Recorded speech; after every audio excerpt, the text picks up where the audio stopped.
கொளத்தூர் தொகுதிக்கான தமிழ்நாடு சட்டமன்ற தேர்தல் ஏப்ரல் 13, 2011 நடைபெற்றது.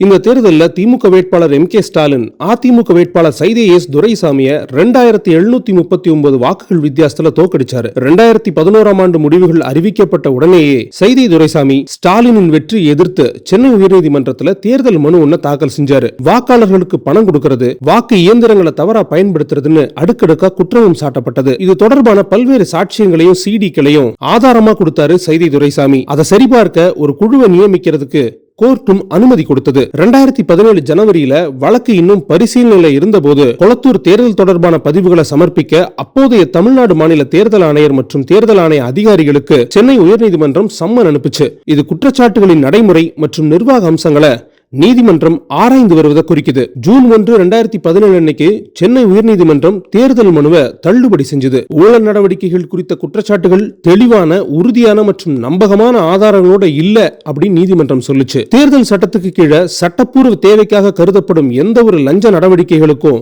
ஸ்டாலின் சம்மதம் தெரிவித்ததாகவோ அல்லது அங்கீகரித்ததாகவோ எந்த நேரடி ஆதாரமும் இல்லை அப்படின்னு குறிப்பா தீர்மானம் கொடுக்கப்பட்டது. சந்தேகம், அனுமானங்கள் அல்லது மறைமுக அறிவு ஆகியவை தேர்தலை செல்லாததாக்க போதுமானவை இல்ல அப்படின்னு நீதிமன்றம் குறிப்பிட்டது. இந்த தீர்ப்பின் மூலம் 2011 கொளத்தூர்ல ஸ்டாலினின் வெற்றி உறுதி செய்யப்பட்டது. உயர்நீதிமன்ற தீர்ப்பை எதிர்த்து 2017 உச்சநீதிமன்றத்துல மேல்முறையீடு செஞ்சாரு. மேல்முறையீடு இந்த சர்ச்சையை உச்சநீதிமன்றத்துக்கு கொண்டு வந்தது. அங்க அது ஏற்றுக்கொள்ளப்பட்டது. ஆனா உடனடியா இறுதி விசாரணைக்கு எடுத்துக்கல. 2017 இருந்து மேல்முறையீடு உச்சநீதிமன்றத்துல நிலுவையில் இருந்தது. இது மேற்கொண்டு தாமதத்துக்கு வழிவகை செஞ்சது. பிப்ரவரி 2022 உச்சநீதிமன்றம் இந்த வழக்கின் நீண்ட நிலுவையை பார்த்து இது 2017 தேர்தலோட தொடர்புடையது என்பதை கருத்துல கொண்டு இந்த வழக்கு பல ஆண்டுகளா ஏன் கேட்கப்படாமல் இருந்தது என்று நீதிமன்றம் கேள்வி எழுப்பியது. இது தீர்ப்பு உடனடியா வரணும் அப்படின்றதையும் சுட்டி காமிச்சது.